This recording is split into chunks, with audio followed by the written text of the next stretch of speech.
Hello everyone, I hope you are all doing well. I have been playing Stardew Valley exclusively on mobile for quite some time, hundreds of hours in fact, but there's one thing I have never achieved. Perfection. With version 1.6 bringing so many new changes, I think it's finally time to change that. But there's the thing, I cannot doing it alone. So I would love for you all to join me on this journey as we take on every challenges, new seasons and every new detail that stands between us and 100% completion. Will we make it? Well, there's only one way to find out. Let's get started. Day 1 on Meadowlands Farm. First things first, I immediately rearranged my bed and TV to the perfect spot because efficiency is key. Gotta save those precious in-game seconds. Now, instead of the usual free parsnip seeds, I got 15 hay and a coop with 2 free chickens. Guess we're skipping straight to poultry farming. Objectives for today: clear out the farm a little, craft a chest. I went north of the house to forage some spring goodies, but joke's on me, I found nothing. So I took a trip to Pierre's and brought 1 bean, 1 cauliflower, 1 potato, and 15 parsnips. Then, in the spirit of true Stardew hustle, I did some dumpster driving before heading to the forest, hopefully find some spring onions. On my way there, I hit a big spot and got a single copper ore. Early furnace, I guess. Finally, I planted all my seeds, called it a day, and mentally prepared for whatever chaos awaits on day 2. Woke up to find Clint at my door. Turns out the smell of that single copper ore was enough to summon him.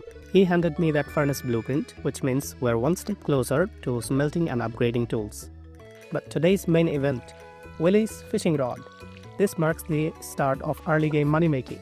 Goals for the day: craft a chest for fish storage, reach fishing level 2, make enough money to buy a fiberglass rod plus bait tomorrow.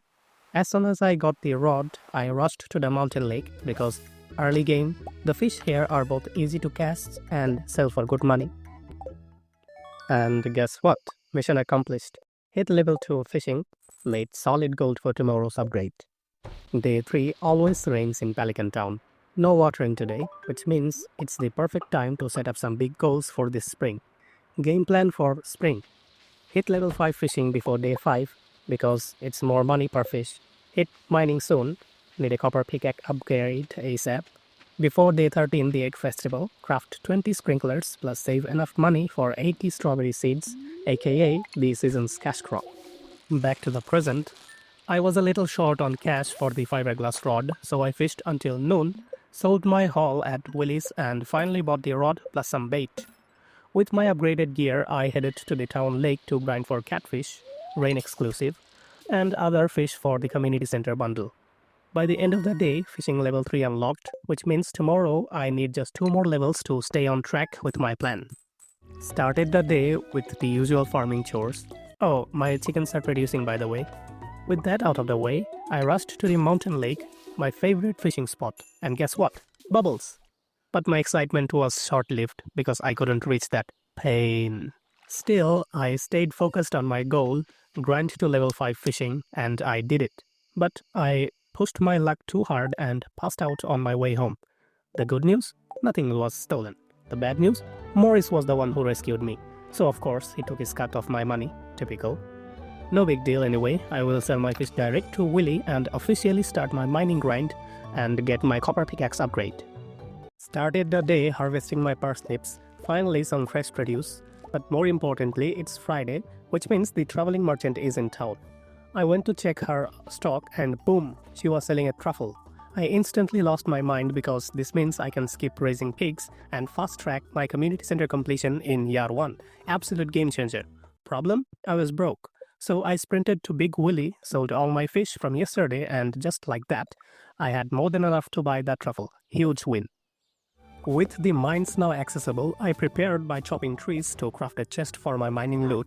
On my way there, I made a pit stop at Pierre's to sell my parsnip and buy 30 potato seeds. This guarantees I will hit farming level 2 before the egg festival, so I can craft those sprinklers. Met Marlon and he handed me a rusty sword. Thanks, I guess. Since I got there late, I only managed to reach level 5, but I was just short on copper for the furnace. Gotta handle that tomorrow. Ended the day by planting all 30 potatoes and barely finishing before passing out from exhaustion. Oh boy, what a day. Started the next day with a cookie from Mom in the mail. Thanks Mom, finally some emotional support. After watering my crops, I headed to town and triggered the community center cutscene.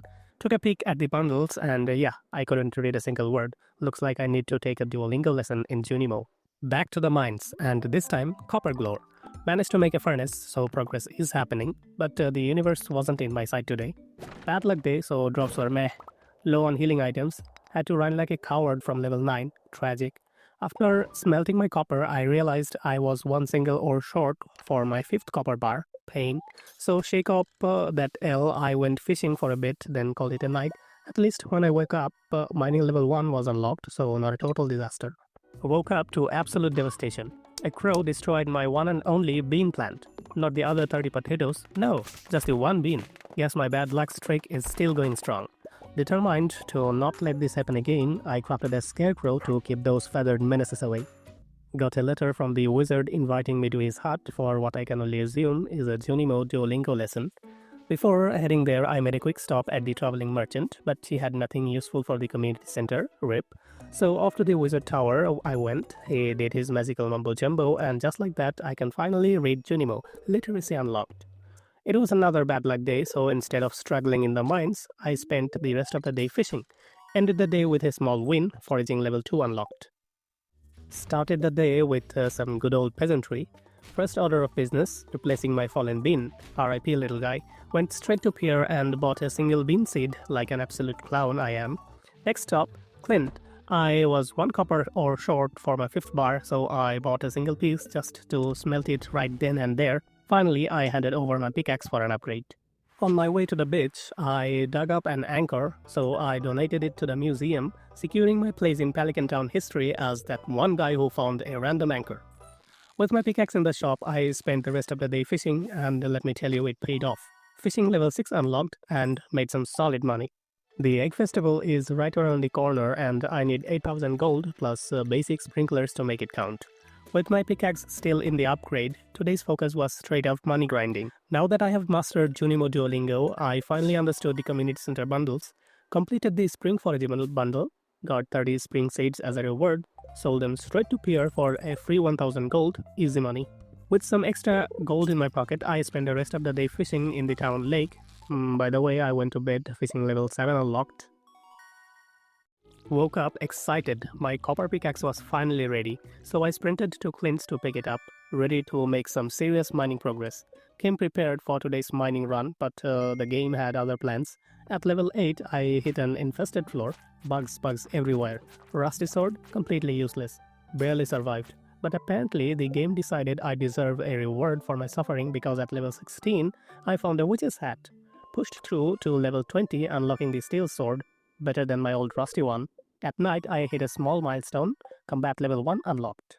Woke up to a field full of potatoes, harvest time, picked them all up and ran straight to Pierre's to cash in, and also sold some chicken eggs for extra gold.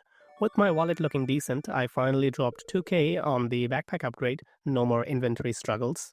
After that, I headed to Clint and handed over my axe for a copper upgrade. Slowly but surely, we're leveling up. Mining report. Started at level 20 in the mines. Found one of those new 1.6 version books at level 24. Apparently, they boost certain skills. At level 29, a bug dropped a freaking ancient seed. This is huge. Pushed through to level 35, securing a solid copper haul. The daily progress check. Before bed, I hit some big skill milestones, farming level 2 and 3 unlocked, mining level 2 unlocked. Today was the last mining day before the egg festival, so I had to make it count. Wasted no time, I sprinted straight to the mines and quickly reached level 40, iron ore unlocked. From there, I farmed level 41. Mined iron like my life depended on it. Hunted dust sprite for coal. Result? Decent amount of iron, still not enough though. The egg festival is here. But before heading in, I squeezed in some last-minute mining and wow, the game blessed me with iron ore today. Sprinkler progress. By the end of the grind, enough copper and iron to craft 14 sprinklers. Slightly short of my original goal, but I will take it.